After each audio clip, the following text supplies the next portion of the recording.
नमस्कार साथियों, स्वागत है आप सभी का कृष्णा एकेडमी के यूट्यूब चैनल पे। मेरा नाम है कृष्णा मिश्रा। दोस्तों, आज है 5 नवंबर 2022। तो आज के हम लोग कुछ महत्वपूर्ण करंट अफेयर्स को देखेंगे। उसके पहले हम अपने कल के महत्वपूर्ण करंट अफेयर का शॉर्ट में रिवीजन कर लेंगे। तो हमारे कल के महत्वपूर्ण करंट अफेयर का पहला प्रश्न था कि किस देश ने हाल ही में अपने अंतरिक्ष स्टेशन के लिए मेगाटियन नामक लैब मॉड्यूल लॉन्च किया है? तो चीन ने लॉन्च किया है। और चीन की राजधानी कहाँ है? तो चीन की राजधानी बीजिंग है। और सबसे बड़ा मछली उत्पादन, विश्व का सबसे बड़ा मछली उत्पादन देश कौन सा है? तो ये चीन ही है। ठीक है। उसी तरीके से हमारा अगला प्रश्न है कि हाल ही में किस राज्य में जनजातीय नृत्य महोत्सव शुरू हुआ है? तो यह छत्तीसगढ़ के रायपुर में शुरू हुआ है। लेकिन दोस्तों, अगर आपसे क्वेश्चन पूछ लेगा कि अंतर्राष्ट्रीय नृत्य महोत्सव एवं संगीत महोत्सव कहाँ आयोजित किया गया है, जो 5 दिवसीय रहा है, तो वह मध्य प्रदेश में आयोजित किया गया है। ठीक है। हमारा अगला प्रश्न है कि हाल ही में कौन सा देश संयुक्त राष्ट्र सुरक्षा परिषद की अध्यक्षता ग्रहण करेगा? तो यह घाना करेगा। ठीक है। और संयुक्त राष्ट्र सुरक्षा परिषद जो है, इसकी स्थापना कब हुई थी? तो 1945 में हुई थी। इसमें कुल कितने सदस्य होते हैं? तो 15 सदस्य होते हैं, जिसमें से 5 अस्थायी होते हैं और 10 अस्थायी होते हैं। ये सभी कल के वीडियो में हमने आपको बता रखा है। हमारा अगला प्रश्न है कि किस राज्य में विश्व का सबसे बड़ा पांडुलिपि ग्रंथालय बनाया जा रहा है? तो गुजरात में बनाया जा रहा है। और ये पांडुलिपि क्या होता है? पांडुलिपि मतलब जो हाथ से लिखा जाता है। पहले क्या होता था, लोग पेड़ के ताड़पत्रों पे पांडुलिपियां लिखा करते थे। तो इसीलिए सबसे बड़ा ग्रंथालय आपका गुजरात में बनाया जा रहा है। और भारत का पहला सेमीकंडक्टर सिटी भी कहां बनाया गया है? तो गुजरात में ही बनाया गया है। हमारा अगला प्रश्न है कि हाल ही में उपराष्ट्रपति जगदीश धनखड़ द्वारा किसे देश का पहला डॉक्टर राजेंद्र अवार्ड दिया गया है? तो यह किसे दिया गया है? तो यह दिया गया है प्रोफेसर रमेश अरोड़ा जी को। और यह पहली बार ही दिया गया है। और डॉक्टर राजेंद्र प्रसाद अवार्ड की स्थापना कब हुई है? तो 2022 में ही किया गया है। इसीलिए इनको पहला डॉक्टर राजेंद्र प्रसाद अवार्ड दिया गया है। हमारा अगला प्रश्न है कि किस देश ने समलैंगिक कपल के लिए हाल ही में एक साझेदारी प्रमाण पत्र योजना शुरू किया है? तो यह जापान ने किया है। ठीक है। और यह G20 देशों में या G7 देशों में यही एक देश बचा था जो समलैंगिकता को प्रमाण पत्र नहीं दिया था, लेकिन अब इसने भी दे दिया है। हमारा अगला प्रश्न है कि हाल ही में किस कंपनी ने हाल ही में AI अवतार यानी कि आर्टिफिशियल इंटेलिजेंस अवतार स्टार्टअप अल्टर का अधिग्रहण किया है? तो यह गूगल ने किया है। ठीक। वहीं अभी हाल ही में स्पेस एक्स की बात करें तो स्पेस एक्स ने दुनिया का सबसे बड़ा हैवी रॉकेट यानी दुनिया का सबसे बड़ा रॉकेट फाल्कन हैवी लॉन्च किया है। और इसके सीईओ कौन है? तो एलन मस्क है। माइक्रोसॉफ्ट के सीईओ कौन है? तो सत्या नडेला है। ठीक। हमारा अगला प्रश्न है कि हाल ही में इंडियन पोस्ट यानी इंडिया पोस्ट पेमेंट बैंक ने भारत का पहला फ्लोटिंग वित्तीय साक्षरता शिविर का आयोजन किस शहर में शुरू किया है? तो यह श्रीनगर में शुरू किया है। और हमें लगता है कल ये क्वेश्चन हम लोगों ने छोड़ दिया था। जम्मू कश्मीर के राज्यपाल कौन है? तो जम्मू कश्मीर के राज्यपाल आपको कमेंट करके बताना है। हमारा अगला प्रश्न है कि हाल ही में चर्चा में रही डोनी पोलो हवाई अड्डा किस राज्य में स्थित है? तो यह किस राज्य में स्थित है? तो अरुणाचल प्रदेश में स्थित है। और अरुणाचल प्रदेश भारत का सबसे पूर्वी राज्य है। ठीक। और भारत का सबसे पूर्वी बिंदु किबुतु भी आपका अरुणाचल प्रदेश में है। तो आप इतना याद रखेंगे। ठीक है। मेघालय की बात करें तो मेघा कयाक जो उत्सव होता है वो कहाँ होता है? तो मेघालय में किया जाता है। ये दोस्तों हमारा कल के कुछ महत्वपूर्ण करंट अफेयर का रिवीजन था। अब हम लोग चलेंगे अपने आज के करंट अफेयर पे। उसके पहले अगर आपने मेरे टेलीग्राम को ज्वाइन नहीं किया है तो अपने टेलीग्राम चैनल को जरूर ज्वाइन कर लीजिए। यहीं पे क्लास की सारी पीडीएफ यानी करंट की जितनी भी क्लासेस होती और भी क्लासेस, उन सभी क्लास की पीडीएफ आपको यहीं पे मिलेगा। इसका नाम है Krishna academy official. Krishna academy तो चैनल का ही नाम है, ऑफिशियल मैंने अलग से डाला है। तो अगर इस नाम से सर्च करेंगे तो आपको टेलीग्राम चैनल मिल जाएगा। चलिए आज के करंट अफेयर का हम लोग पहला क्वेश्चन देखते हैं। और उसके पहले मैं थोड़ा सा एक काम कर देता हूं।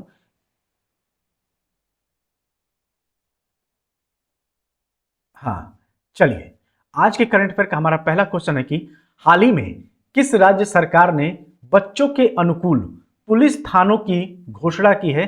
तो यह किसने किया है? तो यह उड़ीसा सरकार ने किया है। अगर वहीं आपसे पूछे कि उड़ीसा सरकार के सीएम कौन है, तो नवीन पटनायक जी हैं। कौन है? तो नवीन पटनायक हैं। क्या नाम है इनका? तो नवीन पटनायक यहाँ के सीएम हैं। ठीक।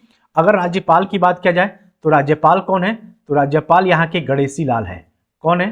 तो गणेशी लाल यहाँ के राज्यपाल हैं। अगर कुछ महत्वपूर्ण स्थानों की बात किया जाए तो कोणार्क का सूर्य मंदिर कहाँ है? तो इसी उड़ीसा में है। ठीक। जगन्नाथ मंदिर कहाँ है?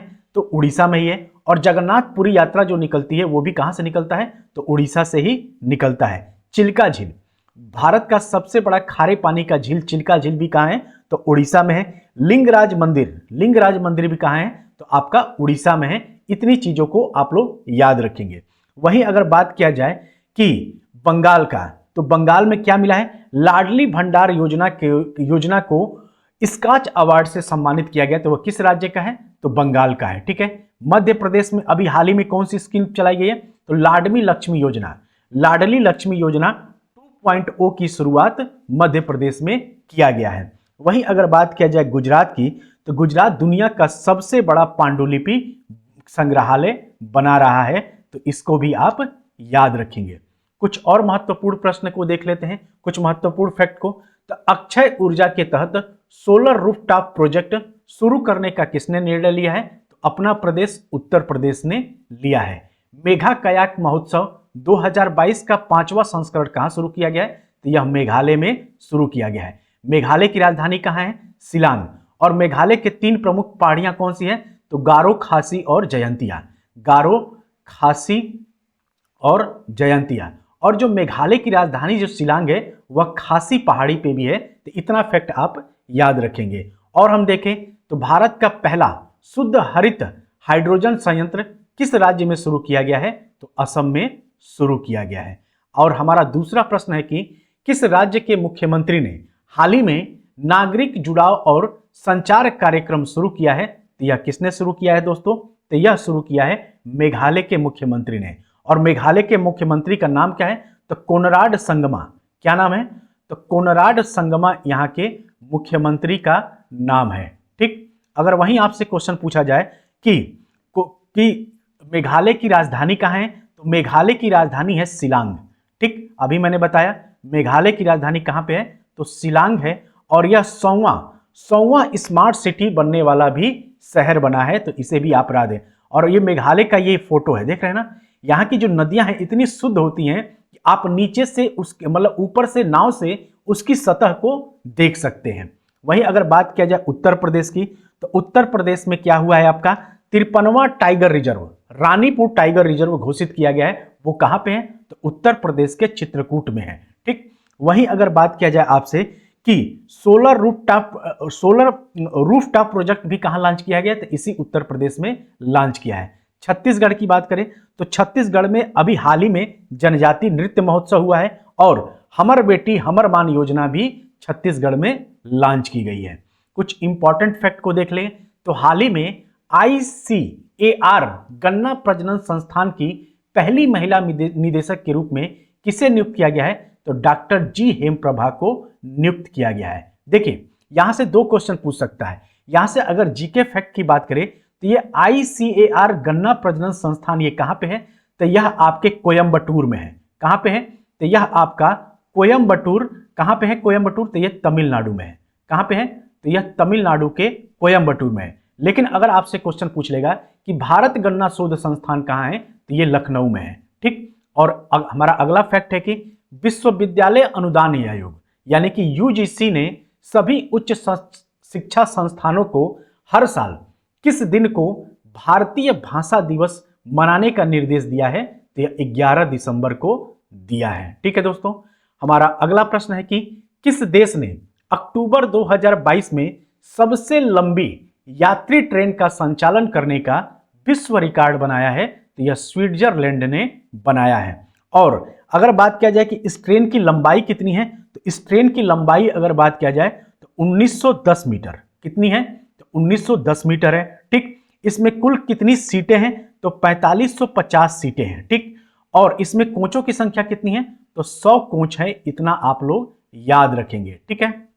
वहीं अगर अमेरिका की बात किया जाए तो अमेरिका ने अभी हाल ही में क्रू 5 लॉन्च किया है, मतलब क्रू 5 लॉन्च किया गया स्पेस एक्स के द्वारा। और अमेरिका ने अभी हाल ही में दुनिया का सबसे बड़ा फाल्कन हैवी रॉकेट भी लॉन्च किया है।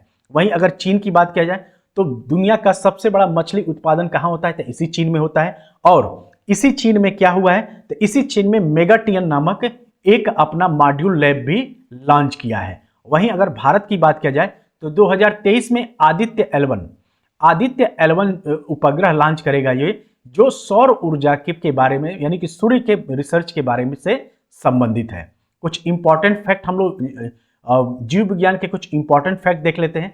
तो हीमोफीलिया किस प्रकार का रोग है, तो यह एक अनुवांशिक रोग है।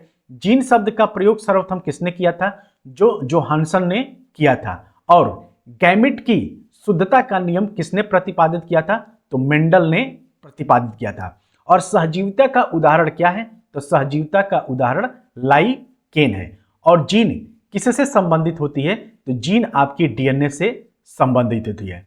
हमारा अगला प्रश्न है कि हाल ही में रक्षा सचिव के रूप में किसे नियुक्त किया गया है, तो यह किसे नियुक्त किया गया है दोस्तों, तो गिरधन अरमाने को नियुक्त किया गया है। वहीं अगर बात की जाए रोजर बिन्नी, तो रोजर बिन्नी को बीसीसीआई का 36वां अध्यक्ष नियुक्त किया गया है। किसके स्थान पर नियुक्त किया गया है, तो सौरव गांगुली के स्थान पर नियुक्त किया गया है। वही बात करें अगर अजय सिंह की, तो अजय सिंह को क्या बनाया गया है, तो अजय सिंह को भारतीय सेना के दक्षिण कमान का प्रमुख नियुक्त किया गया है। ठीक, कुछ और नियुक्तियों से संबंधित प्रश्न देख लेते हैं।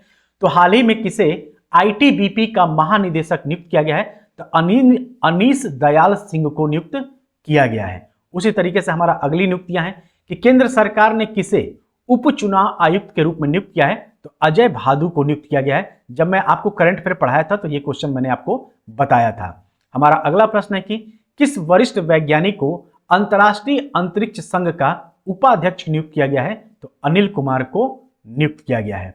हमारा अगला प्रश्न है कि किस राज्य को मिलेगा पूर्वोत्तर का पहला मछली संग्रहालय, तो यह अरुणाचल प्रदेश को मिलेगा। ठीक है, और इसी अरुणाचल प्रदेश में पहला एक्वा पार्क, यानी कि एक्वा का मतलब क्या होता है, मछली, एक्वा पार्क और भी स्थापित किया गया है। वहीं अगर बात की जाए मेघालय की, तो मेघालय में क्या हुआ है दोस्तों, तो सीजू पक्षी अभ्यारण्य कहां पे है, तो मेघालय में है। और मेघा कयाक उत्सव का 5वां संस्करण भी कहां हुआ है, तो इसी मेघालय में हुआ है। असम की बात किया जाए तो असम में पहला शुद्ध हरित हाइड्रोजन संयंत्र स्थापित किया गया है। और नामेरी राष्ट्रीय उद्यान भी आपका कहां पे है, तो नामेरी राष्ट्रीय उद्यान आपका यहीं पे कहां पे है, तो असम में है। इतना आप चीजें याद रखेंगे। गुजरात की बात करें तो पहला फिल्म पर्यटन स्थल बना है, ये पहला फिल्म पर्यटन स्थल, और पहला सेमीकंडक्टर सिटी भी बना है ये। ठीक, और यहीं पे सबसे बड़ा पांडुलिपि संग्रहालय भी खोला गया है। हमारा अगला प्रश्न है कि कौन सा भारतीय क्रिकेटर दुनिया का नंबर 1 टी20 बल्लेबाज बन गया है, तो यह सूर्य कुमार यादव ने बन गया है। और टी20 वर्ल्ड कप भी चल रहा है, तो इस समय सूर्य कुमार यादव सबसे शानदार फॉर्म में है। वही बात किया जाए हार्दिक पांड्या को, तो हार्दिक पांड्या की टीम गुजरात टाइटन ने इस बार के आईपीएल में क्या जीता है, फाइनल ट्रॉफी जीता है। और विराट कोहली कौन है, तो विराट कोहली टी20 में सर्वाधिक रन बनाने वाले खिलाड़ी बन गए हैं। वहीं बात करें रोहित शर्मा, तो रोहित शर्मा वर्तमान के टी20 के कप्तान हैं। कुछ और इंपॉर्टेंट प्रश्न देख लें।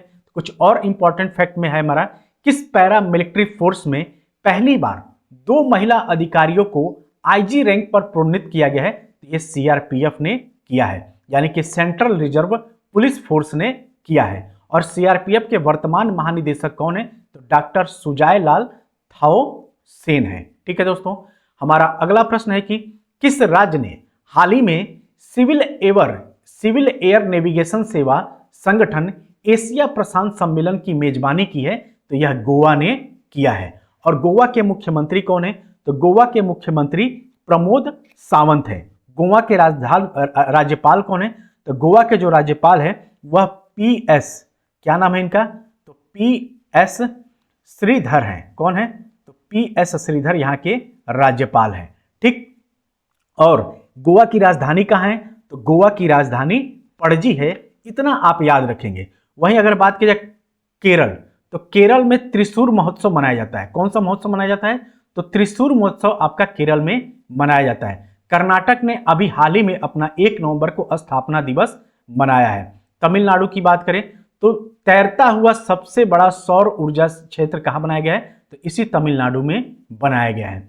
कुछ इंपॉर्टेंट फैक्ट देख लेते हैं। तो किस राज्य द्वारा अगस्त्य मलाई परिदृश्य में 5वां हाथी अभ्यारण्य की घोषणा की गई है? तो ये तमिलनाडु में किया गया है। और ये अगस्त मलाई अभ्यारण्य कहां पे है? तो तमिलनाडु में ही है।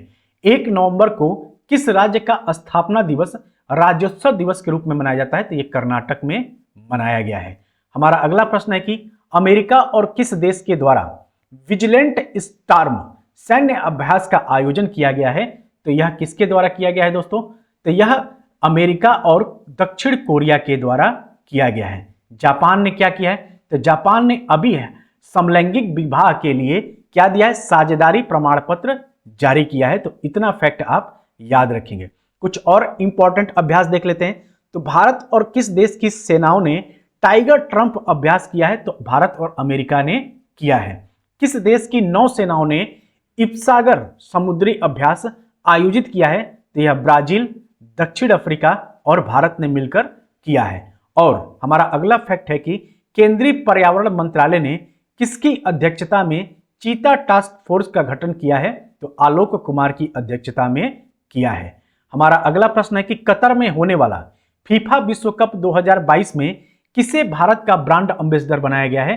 तो रणवीर सिंह को बनाया गया है। और ये फीफा विश्व कप कब होगा? तो नवंबर में होगा। लेकिन अगर आपसे क्वेश्चन पूछ लेगा कि फीफा विश्व कप 2022 के लिए स्पॉन्सर कंपनी कौन बनी है? तो बाइजू बनी है। और इसी बाइजू ने लियोन मेसी को अपना ब्रांड एम्बेसडर बना लिया है। क्योंकि ये फीफा किससे संबंधित है?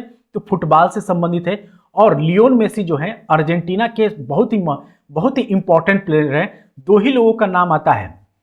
एक तो आता है कि लियोन मेसी का नाम सबसे ज्यादा आता है कि लियोन मेसी, और उन्होंने बहुत अच्छा शानदार काम भी किया है। ठीक है। और कुछ इंपॉर्टेंट फैक्ट को हम लोग देख लें। तो हमारा अगला इंपॉर्टेंट फैक्ट है कि आलिया भट्ट किसकी ब्रांड एम्बेसडर है? तो टाइटन रागा की है। ये किसके हैं? केएल राहुल तो रियलमी के हैं। और इन्होंने ड्रीम 11 का भी ब्रांड एम्बेसडर बनाया गया। हालांकि ड्रीम 11 के ब्रांड एम्बेसडर के रूप में बहुत सारे लोग हैं, रोहित शर्मा भी हैं, आपके बहुत सारे लोग को ड्रीम 11 का ब्रांड एम्बेसडर बनाया गया है। और आज का हमारा लास्ट क्वेश्चन है कि कोलिंस डिक्शनरी ने किसको वर्ड ऑफ द ईयर चुना गया है? तो परमा क्राइसिस को चुना गया है। और ये जो परमा क्राइसिस है यह कोलिंस का नया संस्करण है जो अस्थिरता और असुरक्षा के युग को दर्शाता है। और यह किस लिए बना है? तो यह यूक्रेन में चल रहे युद्ध को इंगित करता है, जिसके परिणाम स्वरूप जीवन यापन की लागत में वृद्धि हुई है और 2022 में दुनिया में राजनीतिक उथल पुथल देखी गई है। तो दोस्तों ये था हमारा आज का महत्वपूर्ण करंट अफेयर। उम्मीद है आपको पसंद आया होगा। अगर आपको ये सब चीजें पसंद आई हैं तो प्लीज वीडियो को लाइक करना ना भूलिएगा, चैनल को सब्सक्राइब करना ना भूलिएगा। ठीक है। और अपने दोस्तों में शेयर करना ना भूलिएगा, क्योंकि करंट अफेयर की क्लास आप लोगों के लिए बहुत अच्छे से कराया जा रहा है। करंट की क्लास के साथ साथ रिवीजन भी कराया जा रहा है ताकि आपको करंट अफेयर भूले ना। एक बार मेहनत कर लीजिए, बस आप लोग वीडियो बस देखते रहेंगे और जो पीडीएफ मिल रहा है उसको रिवीजन कर लेंगे। यकीन मानिए आपको किसी भी बुक की पढ़ने की जरूरत नहीं पड़ेगी और कहीं और भटकने की जरूरत नहीं पड़ेगी। सब कुछ यहाँ पे मिल जाएगा। देखिए करंट अफेयर सबका सेम होता है। जो करंट अफेयर आज बनेगा वही करंट अफेयर मैं भी पढ़ाऊंगा, अगला भी पढ़ाएगा, सब कोई पढ़ाएगा। तो कुछ नया नहीं होता है। ठीक है। बस पढ़ाने का और समझाने का तरीका अलग होता है। तो उम्मीद हो आपको इतना सब चीजें समझ में आया होगा। जय हिंद, जय भारत।